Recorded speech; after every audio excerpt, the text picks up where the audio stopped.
আমাদের এখানে যারা আছেন, যারা বিয়ে শাদী করেছেন, আমি একটা প্রশ্ন করি, হাত তোলা লাগবে না, এমনি আপনাদেরকে বিবেককে নাড়া দেওয়ার জন্য বলছি।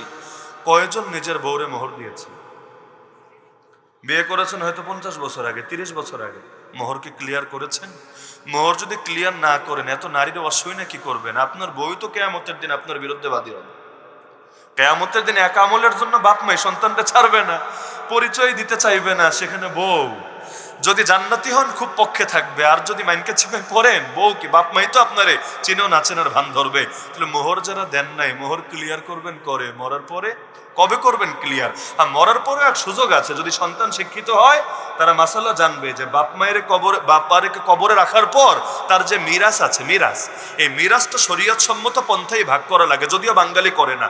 এখানে যত মানুষ আছেন সবারই কেউ না কেউ মারা গিয়েছে, আত্মীয় স্বজন জীবনে মরে নাই।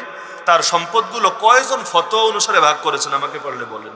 মাদ্রাসায় সবচাইতে কম আসে এই ফতোয়া।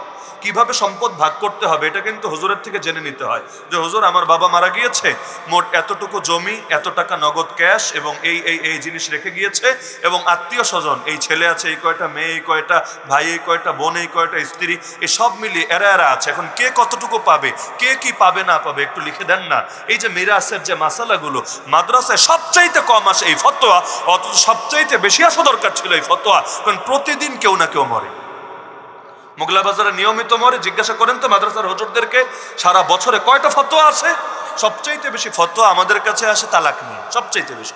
মাথা খারাপ করে ছাড়ে, রাত 2টা নাই 3টা নাই, হুজুর দেখেন বাচ্চা কাঁদে, কোনোভাবে একটু মিটমাট করে দেওয়া যায় কি না, 3 তালাক দিয়ে ফেলেছি রাগের মাথায়, তো এখন বন্দুকের গুলি বের হলে যেমন ফেরানো যায় না, কথা তো বের হয়ে গেছে, ফেরাতে তো পারি না, দেখেন 500 1000 5000 যা লাগে কোনোভাবে মিটমাট করা যায় কিনা, মাথা খারাপ করে ফেলে, ইমোশনাল ব্ল্যাকমেল শুরু করে, বাচ্চা নিয়ে এসে হাজির, দেখেন কেমনে থাকবে মা ছাড়া, একটু আপনি তাকান মুখটার দিকে তাকিয়ে দেখেন না কেমনে থাকবে মা ছাড়া। বাহ, মানে গায়ের জোরে মাসালা সাব্যস্ত করবে। ওই তালাক দেওয়ার সময় আবেগ কাজ করে, তখন বিবেক কাজ করে না। এমনকি একসঙ্গে 3টাই দেওয়া লাগবে, বেটা একটা দে, বাকি 2টা অপশন অন্তত হাতে রাখ না, 3টা না 30টা, 3000টা, 3 লাখটা, পুরো দুনিয়ার সমান, আসমান থেকে যত বৃষ্টি পড়ে বৃষ্টির সমান, সমুদ্রে যেই কয় ফোঁটা পানি আছে পানির সমান, এমন অদ্ভুত অদ্ভুত বাক্যে তালাক দেয়। আমাদের দাদা উস্তাদ ছিলেন পাকিস্তানের মুফতি আজম আল্লামা অলি হাসান টুঙ্গি রহমতুল্লাহ আলাইহি। তা আমাদের হযরত আব্দুল মালিক হাফিজাহুল্লাহর বড় ভাই মুফতি আবুল হাসান আব্দুল্লাহ হাফিজাহুল্লাহ, তিনি মাঝে মাঝে ক্লাসে শোনাতেন যে পাকিস্তানে আরো বেশি ডেঞ্জারাস বাক্যে তালাক দেয়, এমন এমন বাক্যে তালাক বুঝতেই মাথায় হ্যাং মারে, আসলে এটা কোন ক্যাটাগরিতে পড়বে। কারণ কিতাব তো আরবিতে, আরবি কিতাবের সঙ্গে উর্দু বাক্যরে মিলায়া বুঝতে হবে, মানে 1 তালাক হইলো না 2 তালাক না 3 তালাক, বায়েন হলো না রাজি হলো, মানে বহুত ঝামেলা। তখন তিনি বলেন যখন এরকম উল্টা পাল্টা বাক্য দিয়ে কেউ তালাক দিত আর হুজুরের কাছে আসতো, তিনি একটু রাগী মেজাজি ছিলেন, জালালে তবিয়ত, তিনি নাকি বলে ফেলতেন, সালে কো গুলি মার দেনা চাহিয়ে, ऐसे इस लफ्ज में तलाक देता है कि मुफ्ती भी हैरान हो जाता है। এজন্য খেয়ে গিয়ে বলতেন যে সালে কো গুলি মার দেনা চাহিয়ে, তখন তালাক দিবে, বেটা সহজ বাক্যে দে, এগুলো কি দিছস বোমবাস্টিং বাক্যে তালাক, মাথায় ধরে না, এটা সমাধান কি হবে? তো এইরকম হয়। তাহলে দেখা যায় এই যে অধিকাংশ মানুষ তো মিরাজ ভাগ করে না। আপনারা যারা খাচ্ছেন, হালাল খাচ্ছেন না হারাম খাচ্ছেন বলেন দেখি?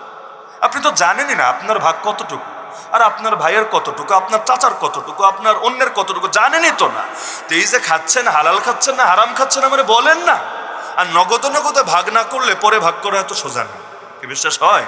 20 বছর আগের জিনিস আজকে ভাগ করতে যান না, অনেক কিছু তো মনেই নাই, কি কি রেখে গিয়েছিল, জমি জমা নয়তো মনে থাকে, টাকা পয়সা হাবি যাবি কত কিছু মনেই তো থাকে না। আল্লাহর রাস্তায় হারামখোর হয় না, আরাম করে হয়। যে যখন মরবে হুজুরের কাছে ফতোয়া নিতে চলে আসবেন। মুফতি সাহেবদের এটা একটা দায়িত্বই, বড় দায়িত্ব, তাদের থেকে লিখে নেবেন হুজুর এই আছে, এই কয়জন আত্মীয় আছে।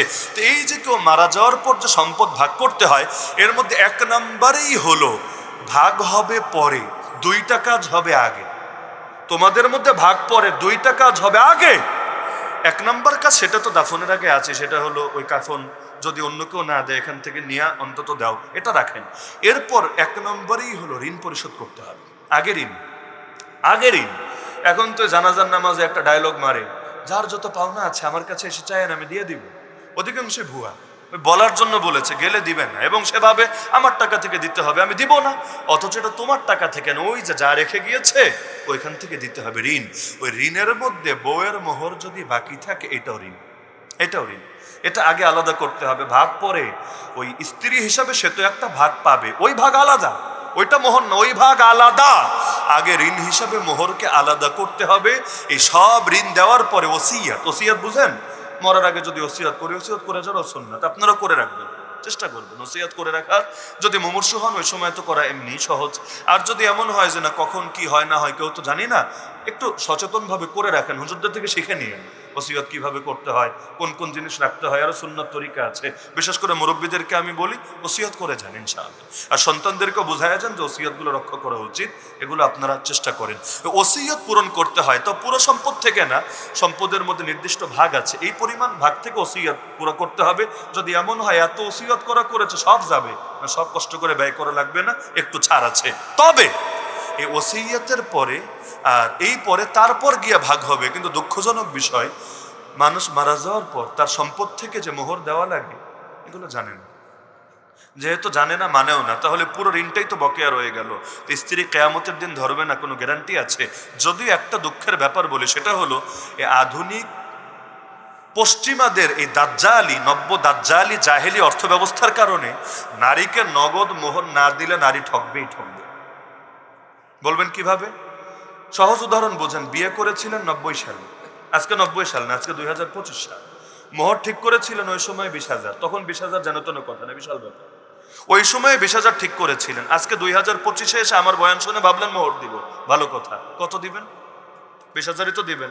আমি তো আর এটা বলতে পারি না 20,000-এর জায়গায় 2 লাখ দিবেন, এটা তো আমি বাধ্য বলতে পারি না। আমি ফতোয়ার ভাষায় এটা বলতে বাধ্য, যেটা পরিমাণ নির্ধারণ করেছিলেন ওই পরিমাণই দিবেন। কিন্তু আমাকে বলেন, ওই সময় 20,000 দিলে এই নারীটা যা যা করতে পারতো, আজকে এত বছর পর এসে 20,000 দিলে তো তা করতে পারবে, তাই না? লাভ হবে না লস হবে?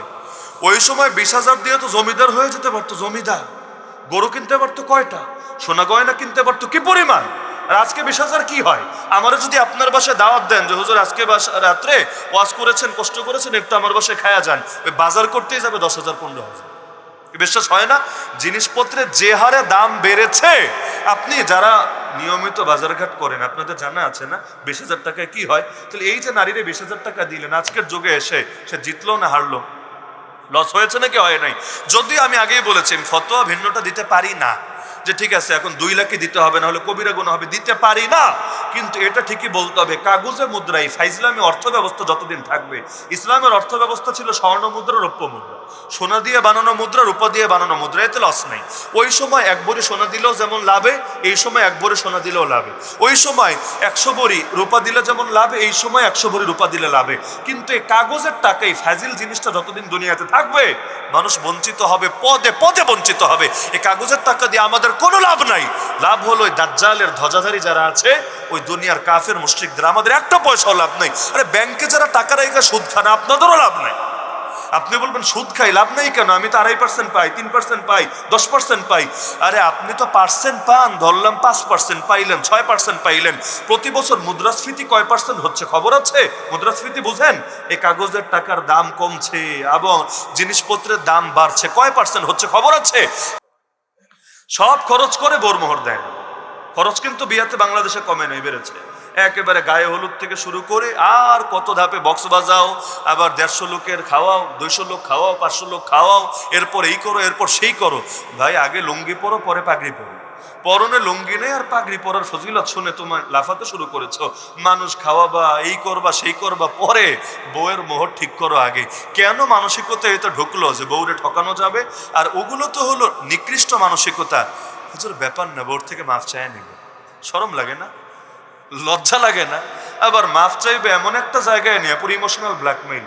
তোমার জন্য সারা জীবন কত কিছু করলাম, এই কয়টা টাকার জন্য তুমি এই করবা? আরে কত কিছু করলা বেটা, এটা তো করতে তুমি বাধ্য, তোমার জন্য করে নাই নাকি? পয়সারই খালি মনে হয় তোমার জন্য নারী আরো বেশি কিছু করছে।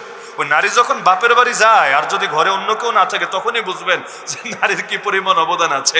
এই পোলাপান তখন কি খায়? খালি ডিম ভাজি আর ভাত, ডিম ভাজি আর ভাত, ডিম ভাজি আর ভাত, বাঙালির জাতীয় খাবার হয়ে যায়। তো নারীরা যে কিভাবে সংসারটাকে জান্নাতি সংসার বানিয়ে রাখে, অবদান এদের নাই?